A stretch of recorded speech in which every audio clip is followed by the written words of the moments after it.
Hello दोस्तों, कैसे हैं आप लोग। उम्मीद करते हैं कि अच्छे होंगे और आपकी पढ़ाई अच्छी चल रही होगी। जैसा कि हमने क्लास 11 का पहला चैप्टर स्टार्ट किया है, some basic concept of chemistry. उसमें हमने 3 लेक्चर पढ़ लिया है। ठीक है, आज आपके सामने ये चौथा लेक्चर आएगा। और लास्ट लेक्चर में हमने मूल कॉन्सेप्ट को, मूल कैलकुलेशन को हमने पढ़ा था मास के हेल्प से। आज हम मोल को कैलकुलेट करेंगे नंबर ऑफ पार्टिकल के हेल्प से। तो लास्ट लेक्चर में हमने जो बताया था 2 मिनट उसको रिकैप करते हैं। Calculation of mole.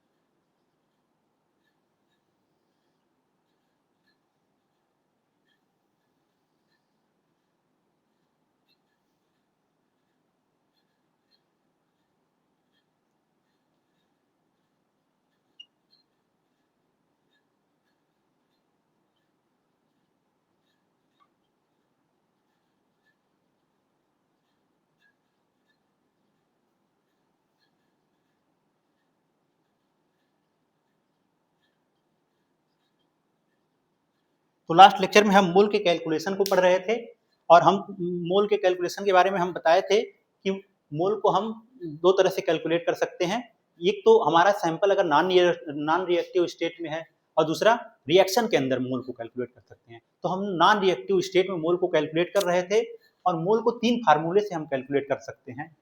मास के हेल्प से हम मोल को कैलकुलेट कर सकते हैं, नंबर ऑफ पार्टिकल के हेल्प से हम मोल को कैलकुलेट कर सकते हैं और वॉल्यूम ऑफ गैस के हेल्प से हम मोल को कैलकुलेट कर सकते हैं। लेकिन ये कैलकुलेशन केवल गैस के केस में होगा, वो भी एक स्पेशल कंडीशन में होगा, हम बताएंगे जब इस पे पहुंचेंगे। तो मास के हेल्प से हम मोल को लास्ट लेक्चर में कैलकुलेट कर लिए थे। आज हम नंबर ऑफ पार्टिकल के हेल्प से मोल को कैलकुलेट करते हैं। तो चलिए देखते हैं नंबर ऑफ पार्टिकल के हेल्प से।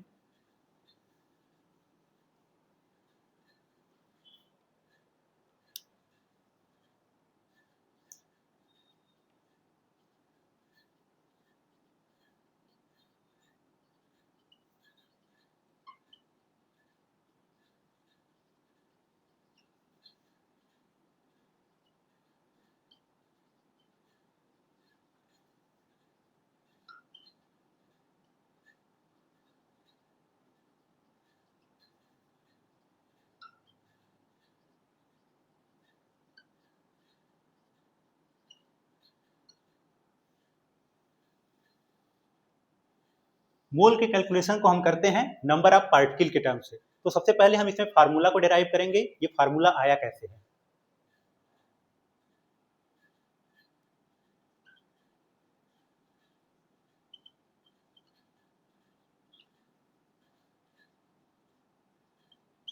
वन मोल किसके इक्वल होता है। वन मोल जैसे लास्ट लेक्चर में हम पढ़ चुके हैं, वन मोल इक्वल होता है एन के। एन क्या है, नंबर ऑफ पार्टिकल है। वो पार्टिकल क्या हो सकता है, या तो एटम हो सकता है या तो मॉलिक्यूल हो सकता है। तो वन मोल किसके इक्वल है, एन। और ये एन किस नंबर को रिप्रेजेंट कर रहा है, 6.022 इंटू 10⁻23 पार्टिकल्स। तो एक मोल किसके इक्वल होता है, एक मोल इस नंबर के इक्वल होता है। एक मोल में n पार्टिकल होते हैं। अगर इसी को हम उल्टा लिख दें,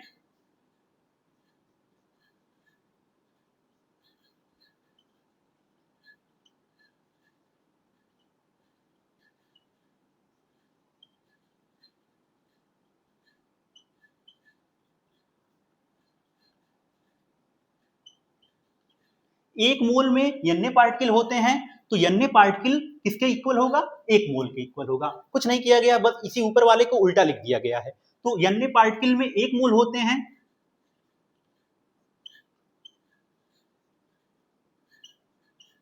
n पार्टिकल में एक मोल होते हैं। तो एक पार्टिकल में कितने मोल होंगे, हम मैथ का यूनिटरी मेथड अगर यहां से लगाएं, n पार्टिकल में एक मोल है तो एक पार्टिकल में, n पार्टिकल में एक मोल है तो एक पार्टिकल में कितने मोल होंगे, 1/n। 1/n। n पार्टिकल में एक मोल है तो एक पार्टिकल में कितने मोल होंगे, 1/n मोल होंगे। इसी तरह अगर हम n पार्टिकल ले लें, n पार्टिकल में कितने मोल हो जाएंगे, n upon n part, n upon n मोल हो जाएंगे। ठीक, तो यहां से एक फार्मूला हमारा बन गया, n इक्वल टू, यहां से मोल का फार्मूला हमारा बन गया नंबर ऑफ मोल कैलकुलेट करने का,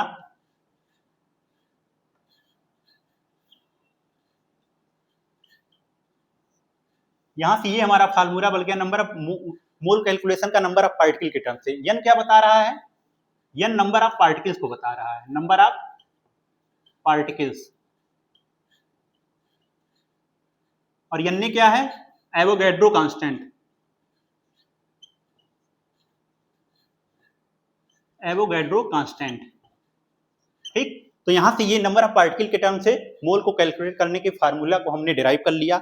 अब इस पे कुछ न्यूमेरिकल करते हैं, इस पे कुछ क्वेश्चन करते हैं, आइए देखते हैं, इसको रफ करते हैं।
इस क्वेश्चन को सॉल्व करते हैं। Calculate moles and mass of NH3 if 3.011 into 10 to the power 22 molecules of NH3 is given.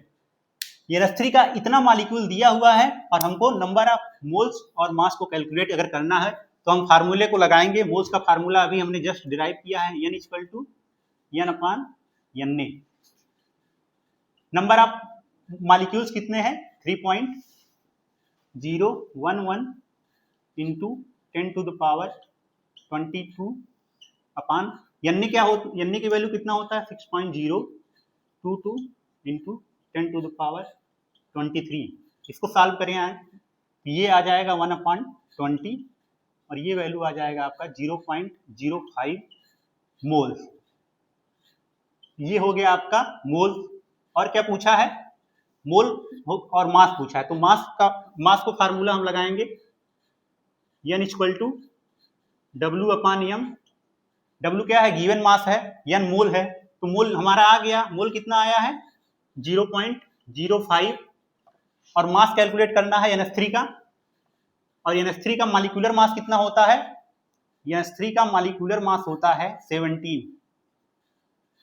तो यहाँ पे 17 हम रख दिए, तो यहाँ से W क्या आ जाएगा, गिवन मास 17 इंटू 0.05, ये वैल्यू आ जाएगा 0.85 ग्राम। ये आंसर हो गया। ठीक, तो ये हो गया नंबर ऑफ मोल्स, ये हो गया आपका मास आ गया। ठीक है, अब चलते हैं नेक्स्ट क्वेश्चन को देखते हैं।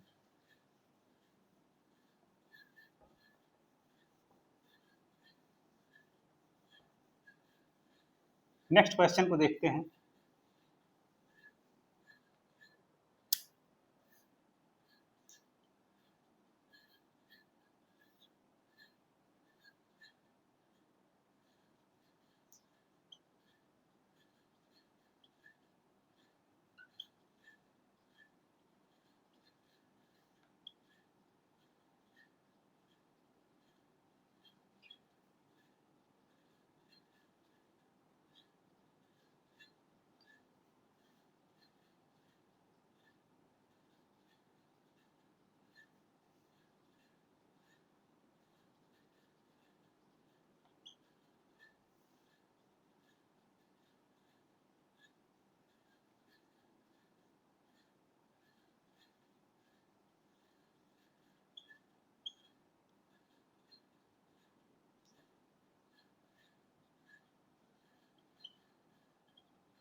ये क्वेश्चन है which of the following will have maximum number of atom.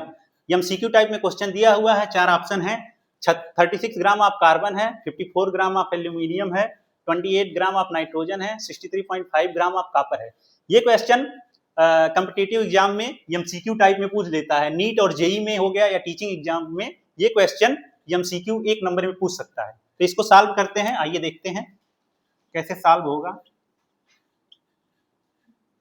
तो सबसे पहले फार्मूला क्या होता है नंबर ऑफ पार्टिकल या एटम्स निकालने का, n equal to n upon n, ठीक है।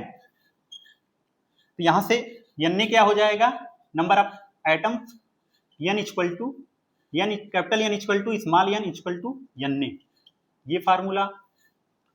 तो यहां से हमको, और ये क्या है, ये कांस्टेंट वैल्यू है, ये n क्या है, कांस्टेंट वैल्यू है। तो बेसिकली ये नंबर ऑफ एटम्स किसके ऊपर डिपेंड कर रहा है, इस n के ऊपर। जो नंबर ऑफ पार्टिकल या एटम किसके ऊपर डिपेंड करेगा, n इज डायरेक्टली प्रोपोर्शनल होगा नंबर ऑफ मोल्स के, ठीक। n इज डायरेक्टली प्रोपोर्शनल होगा नंबर ऑफ मोल्स। अगर ये नंबर ऑफ मोल्स इंक्रीज करेगा तो नंबर ऑफ एटम्स भी इंक्रीज करेगा। तो अगर हम मोल निकाल लें, यहां से अगर हम मोल को कैलकुलेट कर लें तो हमको पता चल जाएगा किसके पास सबसे ज्यादा नंबर ऑफ एटम्स होंगे। तो आइए देखते हैं मोल को कैलकुलेट करते हैं। तो यहां से अगर हम मोल को कैलकुलेट करते हैं तो मोल का फार्मूला यही होता है n equal to given mass upon molecular mass. तो गिवन मास कितना दिया है, 36 ग्राम दिया है। तो यहाँ पे 36 अपॉन कार्बन का एटॉमिक मास कितना होता है, 12 होता है। तो यहां से मोल कितना आ गया, 3 आ गया। यहां से मोल कितना आ गया, 3 मोल आ गया। पहले वाले में कितना आ गया, 3 आ गया मोल। इसमें चेक करते हैं इसका गिवन मास कितना है, 54 ग्राम है, 54। और एल्यूमिनियम का एटॉमिक मास कितना होता है, 27। कितना होता है, 27। ये आ गया 2 आ गया। यहां से ये वैल्यू कितना आ गया, 2 मोल आ गया। यहाँ 3 मोल आ गया, यहाँ 2 मोल आ गया। यहाँ भी चेक कर लेते हैं, गिवन मास कितना है, 28 ग्राम है। 28 अपान नाइट्रोजन का एटॉमिक मास कितना होता है, 14 होता है। तो यहां से ये कितना आ गया, यहां भी आ गया 2 मोल आ गया आपका, ठीक है। इसको भी देख लेते हैं, गिवन मास कितना है, 63.5 और इसका एटॉमिक मास भी कॉपर का कितना होता है, 63.5। ये वैल्यू आ गया 1, ठीक। तो यहां कितना आ गया, यहां आपका 3 मोल आ गया, यहां 2 मोल आया, यहां भी 2 मोल आया, यहां भी 1 मोल आया। तो नंबर ऑफ मोल्स जिसमें ज्यादा होंगे वही आपका क्या होगा, नंबर ऑफ एटम भी ज्यादा होंगे। तो यहां से आपका ये विकल्प क्या हो जाएगा, सही होगा, क्योंकि यहाँ पे मैक्सिमम नंबर ऑफ n का वैल्यू मैक्सिमम आया है। यहां से ये क्वेश्चन हो गया। ये क्वेश्चन इंपॉर्टेंट है, ये कॉम्पिटिटिव एग्जाम में पूछ सकता है ये क्वेश्चन, ठीक है, 1 नंबर में, ठीक है। तो ये हो गया नंबर ऑफ पार्टिकल के टर्म्स में मोल को कैलकुलेट कर लिए। अब चलते हैं लास्ट वाले पे, देखते हैं वॉल्यूम ऑफ गैस के हेल्प से मोल को कैसे कैलकुलेट करते हैं। वॉल्यूम ऑफ गैस के हेल्प से मोल को कैलकुलेट करना सीखते हैं।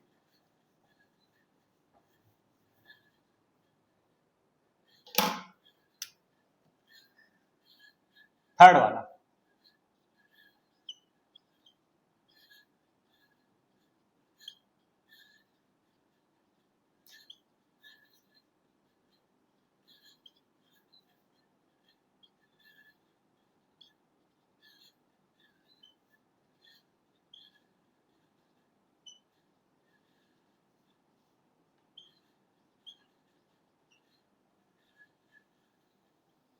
वॉल्यूम ऑफ गैस के हेल्प से मोल को कैलकुलेट करते हैं, ठीक है।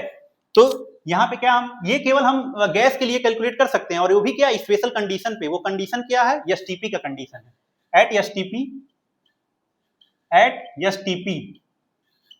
एसटीपी क्या होता है, स्टैंडर्ड टेम्परेचर एंड प्रेशर होता है। मतलब टेम्परेचर को हम स्टैंडर्ड ले लें, प्रेशर भी स्टैंडर्ड ले लें, मतलब मान लें कि इतना टेम्परेचर होगा, इतना ही प्रेशर होगा, तो उसको क्या कहेंगे, standard temperature and pressure.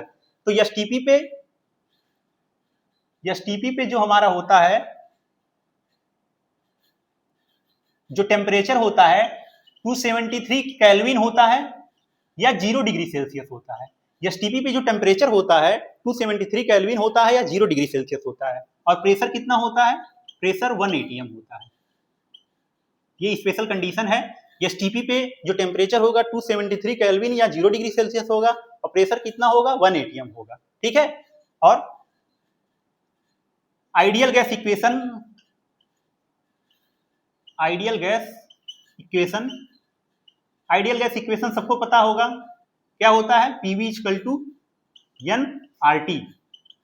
Ideal gas equation है PV equal to N R T. अगर यहां से हम वी की वैल्यू को कैलकुलेट करें, वी इक्वल टू क्या हो जाएगा, N R T upon P, ठीक है। तो यहाँ पे टेम्परेचर कितना दिया है 273 या 0 डिग्री सेल्सियस और प्रेशर कितना दिया है 1 एटीएम, ठीक है। अगर हम मोल का वैल्यू, और यहां मैं बता दे रहा हूं वी क्या है, वॉल्यूम, ठीक है, पी क्या है, प्रेशर, आर क्या है, गैस कांस्टेंट, या यूनिवर्सल गैस कांस्टेंट कहते हैं, ठीक है। इसका वैल्यू होता है 0.0821 लीटर एटीएम पर केल्विन पर मोल। गैस कांस्टेंट का इतना वैल्यू होता है 0.0821 लीटर एटीएम पर केल्विन पर मोल, ठीक है। और यहां से T क्या है, टेम्परेचर है,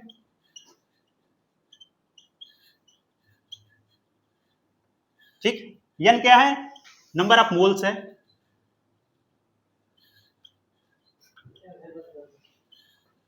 N क्या है, नंबर ऑफ मोल्स है। तो यहां से अगर हम इस वैल्यू को पुट करें और N का वैल्यू हम 1 रखें, N का वैल्यू अगर हम 1 ले लें 1, और यहां से गैस कांस्टेंट की वैल्यू को हम रख दें 0.0821 लीटर एटीएम पर केल्विन पर मोल में, और टेम्परेचर कितना ले लें 273 केल्विन, और प्रेशर कितना ले लें एसटीपी कंडीशन पे 1 एटीएम 1। तो इसको सॉल्व करेंगे तो यहां से आएगा ये, इसको जो अगर सॉल्व करेंगे तो ये वैल्यू आएगा 22.4 लीटर। यहां से वॉल्यूम कितना आ गया 22.4 लीटर। एक मोल गैस के लिए जो वॉल्यूम आ गया गैस का कितना आ गया 22.4 लीटर वॉल्यूम आ गया, ठीक है। एक मोल के लिए इतना आ गया, ठीक है।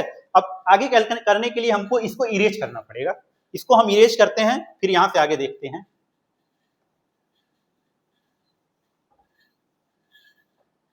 ठीक है। यहां हम इसको करते हैं, ठीक है।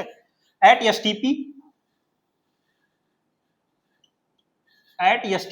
एसटीपी कंडीशन में हमने क्या देखा 22.4 लीटर,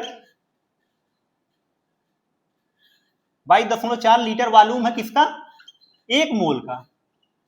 एक मोल का वॉल्यूम, एक 22.4 लीटर में कितने मोल हैं, 1 लीटर, 1 मोल है। 22.4 लीटर जो आया है गैस का वॉल्यूम, उसमें कितने मोल हैं, 1 मोल। अगर हम 1 लीटर ले लें गैस का, 1 लीटर गैस का ले लें तो इसमें कितने मोल होंगे 1/22.4 मोल, ठीक है। यहां से क्या किया गया है 22.4 लीटर में 1 मोल है, तो 1 लीटर अगर गैस का वॉल्यूम ले लेंगे तो इसमें इतने मोल होंगे। यूनिटरी मेथड लगाया गया है मैथ का, ठीक है। अगर हम 20 लीटर गैस का वॉल्यूम ले लें, अगर हम 20 लीटर ले लें गैस का वॉल्यूम, तो यहां से ये कितना आ जाएगा number of moles V upon 22.4 litre, V upon 22.4 ये मोल आ गया आपका। तो यहां से ये निकल गया, इतना वैल्यू आ गया V लीटर के लिए, ठीक है, एसटीपी कंडीशन पे। तो यहां से नंबर ऑफ मोल्स का फार्मूला क्या हो गया N equal to V upon 22.4, volume किसमें रहेगा लीटर में, इतना मोल आ गया, ठीक है। ये फार्मूला आपका गैस के केस में हम नंबर ऑफ मोल्स को कैलकुलेट करने का फार्मूला आ गया एसटीपी कंडीशन, ठीक है। तो ये तीसरा भी डिराइव हो गया, ठीक है। अब इस पे कुछ क्वेश्चन करते हैं, फिर नेक्स्ट आगे बढ़ते हैं, ठीक है। देख लीजिए आप लोग एक बार ध्यान से इसको, या नोट डाउन करना है तो नोट डाउन कर लीजिए, ठीक है, या स्क्रीनशॉट ले लीजिएगा, ठीक है। चलते हैं नेक्स्ट क्वेश्चन पे चलते हैं।